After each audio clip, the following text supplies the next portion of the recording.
कई सारे व्यापार खुल गए हैं केवल और केवल शिक्षा के नाम पर। मोटी मोटी कमीशन हो गए हैं प्राइवेट स्कूलों के पब्लिशर के साथ। एक दोस्त दूसरी में पढ़ते वाले बच्चे की छोटी सी किताब 500 रुपए की आ रही है। क्यों? क्योंकि उसमें स्कूलों का कमीशन बंधा हुआ है। इस प्रकार से शिक्षा एक बहुत बड़ा उद्योग होता जा रहा है। आम जन उसके तरस रहा है और उसके पास कोई निराकरण नहीं है।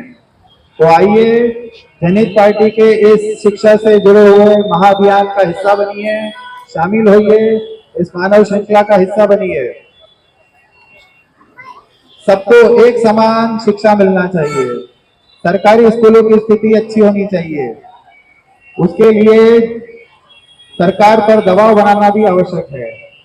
तो आइए जनहित के इस मुद्दे को लेकर जनहित पार्टी का साथ दीजिए, इस मानव श्रृंखला का हिस्सा बनिए।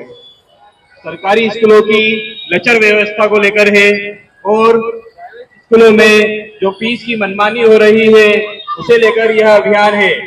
एक बच्चा जब 3 साल का होता है, माता पिता स्कूल में एडमिशन कराने के लिए जब जाते हैं तो सबसे पहले अपने पास का सबसे अच्छा प्राइवेट स्कूल ढूंढते हैं।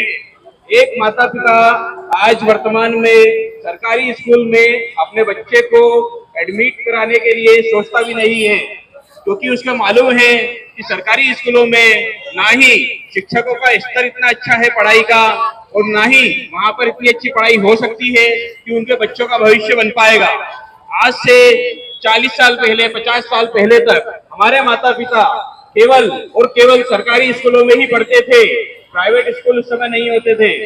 पर प्राइवेट स्कूलों के लिए जो मनमानी चल रही है, जो प्राइवेट स्कूल न्याय राजनेताओं को, हमारे नेताओं को जो तगड़ा कमीशन देते हैं, उस तगड़े कमीशन की वजह से सरकारी स्कूलों की व्यवस्था बिल्कुल लचर कर दी गई है और सरकारी स्कूल लगभग खत्म करने की स्थिति में आ रहे हैं। अगर आप सभी इन खबरों पर ध्यान देंगे, इस साल पेपर में एक खबर आई थी जिसमें बताया गया था कि मध्य प्रदेश के 400 स्कूलों में इस बार नर्सरी में एक भी एडमिशन नहीं हुआ।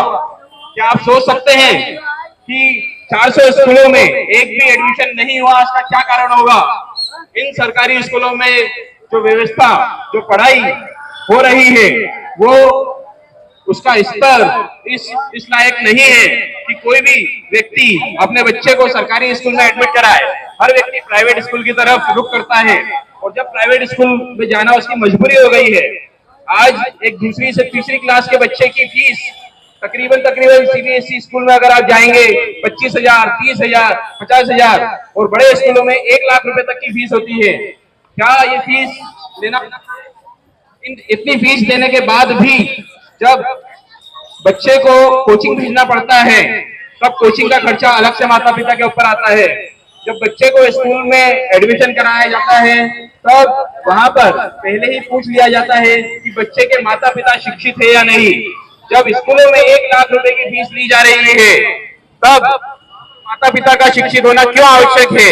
ऐसे स्कूलों में पढ़ाई की जिम्मेदारी शिक्षकों की होती है, पर फिर भी ये जिम्मेदारी इतना होमवर्क दिया जाता है और कहा जाता है कि घर पे ही माता पिता को उसकी मदद करना होगी।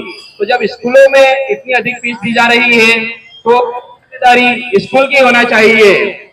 किताबें स्कूल के बच्चे की दूसरी तीसरी क्लास में 2 से 3 इन 2 से 3 हजार की किताबों का अगले साल कोई मूल्य नहीं हो जाता, रह जाता।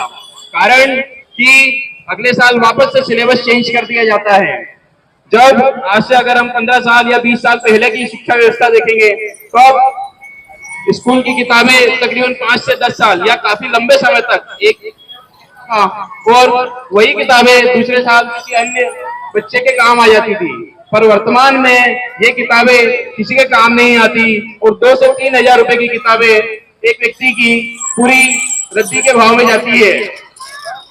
आज की ये व्यवस्था होना चाहिए, एक सिलेबस कम से कम 3 साल या 5 साल चलाया जा सके, जिससे कि किताबों में जो तगड़ा कमीशन है वो बंद हो और बच्चे वही किताबें इस्तेमाल कर पाए।